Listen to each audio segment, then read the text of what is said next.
औज़ुबिल्लाहिमिनश्शैतानिर्रजीम बिस्मिल्लाहिर्रहमानिर्रहीम। अस्सलामु अलैकुम स्टूडेंट्स, मैं हूं मोहम्मद यासिर सलाहुद्दीन। हम लोग कर रहे हैं 9th क्लास के फ़िज़िक्स चैप्टर नंबर 1 और चैप्टर नंबर 1 के न्यूमेरिकल्स हम लोग कर रहे हैं। अभी हम लोग करने जा रहे हैं न्यूमेरिकल 1.8। 1.8 में हम देखते हैं हमारे पास है right using correct prefixes. Correct prefixes में लिखें। अगर हम बात करते हैं प्रीफिक्सेस की तो हम देखते हैं कि प्रीफिक्सेस में हमारे पास 10 की पावर 3 होनी चाहिए, 6 होनी चाहिए, 10 की पावर 9 होनी चाहिए, या 10 की पावर माइनस में 3, माइनस में 6, माइनस में 9, या इससे बड़ी 12, 15 इस तरह से हो, या वो माइनस में हो। तो हम लोग आते हैं अपने ए पार्ट पे। 5.0 मल्टीप्लाई 10 की पावर 4 सेंटीमीटर। तो प्री फिक्सिस में कभी भी सेंटीमीटर नहीं होता, उसमें मीटर होता है। इसीलिए हम सेंटीमीटर को पहले मीटर में कन्वर्ट करेंगे। तो हम कहते हैं 5.0 मल्टीप्लाई 10 की पावर 4 सेंटीमीटर।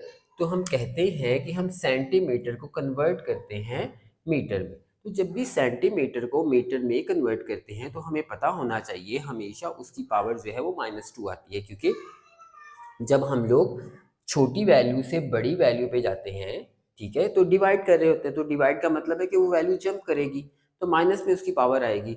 तो हम कहते हैं सेंटी इज इक्वल टू सी, और वो हमारे पास क्या आएगा 10 की पावर -2। अब इसका मतलब है कि ये सेंटीमीटर की जगह पे अगर हम लोग मीटर लिखेंगे तो साथ क्या आएगा 10 की पावर -2। हमारे पास आएगा 5.0 10 की पावर 4 10 की पावर -2 और 7 सेंटीमीटर की जगह पे बन गया मीटर। फिर उसके बाद हमारे पास 5.0 मल्टीप्लाई 10 की पावर 4 -2 मीटर, 5.0 मल्टीप्लाई 10 की पावर 2 मीटर। अब हमें तो 10 की पावर 3 चाहिए, चाहे वो प्लस में हो या माइनस में हो। तो इसीलिए हम करते हैं इस पॉइंट को उठा के पीछे ले जाते हैं। तो 5 और यहाँ पे पॉइंट, पॉइंट से पहले कुछ नहीं तो 0 आएगा। अब हमने कहा क्योंकि हमने पॉइंट को यहाँ से जंप करवा के यहाँ पे किया है, तो 10 की पावर 1 10 की power 2 metre as it is आएगा। फिर हमारे पास 0.5 10 की पावर 1 प्लस 2 मीटर, फिर इस तरह से 0.5 10 की पावर 3 और साथ में मीटर। अब 10 की पावर 3 हमें पता है ना किलो के इक्वल है, तो हमने कहा 0.5 किलोमीटर हमारा है आंसर। तो ये हमने इसको लिख दिया है प्रीफिक्सेस में। अब है इसका बी पार्ट। बी पार्ट में है 580 मल्टीप्लाई 10 की पावर 2 जी ग्राम। अब हमने देखा हमारे पास 580 मल्टीप्लाई 10 की पावर 2 जी, तो हम कह सकते हैं कि अगर ये पावर 2 है तो इस पावर को हमने किस में कन्वर्ट करना है, 3 में। अगर 0 पॉइंट यहाँ से है, 0 से शिफ्ट होके यहाँ पे आएगा या यहाँ पे आएगा तो ये 5 बनेगी। तो 5 तो हमें नहीं चाहिए, ना ही 4 चाहिए।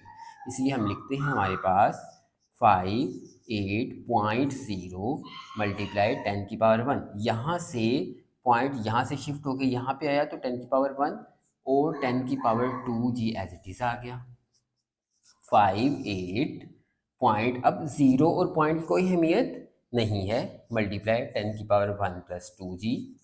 फिर इस तरह से 58 10 की पावर 3 जी एंड 58 इसकी जगह पे के लिख सकते हैं ना, क्योंकि के लिखेंगे तो वो कन्वर्ट हो जाएगा प्रीफिक्सेस में। इसी का है part number C. Part number C में हमारे पास है 45 10 की पावर -4 एस। हम लिख सकते हैं ना 4.5 4.5। अब पॉइंट यहाँ से यहाँ पे शिफ्ट किया, जब यहाँ शिफ्ट किया तो 10 की पावर 1 10 की पावर -4 एस। फिर हमने कहा हमारे पास है 4.5 मल्टीप्लाई 10 की पावर 1 और -4 as it is 7 second. 4.5 multiply 10 की पावर -3 एस। अब 10 की पावर अगर -3 होती है तो वो इक्वल होती है मिली के, और मिली को हम छोटे एम से जाहिर करते हैं। 4.5 एम एस हमारा आंसर। तो बेटा आप लोगों ने याद रखना है कि 10 की पावर जब -3 होगी वो किसके इक्वल है, 10 की पावर +3 होगी वो किसके इक्वल है, 10 की पावर 6 होगी किसके इक्वल है। ठीक है, प्री फिक्सिस वाले पेज से आपने ये चीज़ें याद रखनी है ताकि जब आप ये काम कर रहे हो तो आपको पता हो। इसी के साथ हमारा न्यूमेरिकल नंबर 1.8 कंप्लीट होता है। अब हम चलते हैं नेक्स्ट न्यूमेरिकल पर।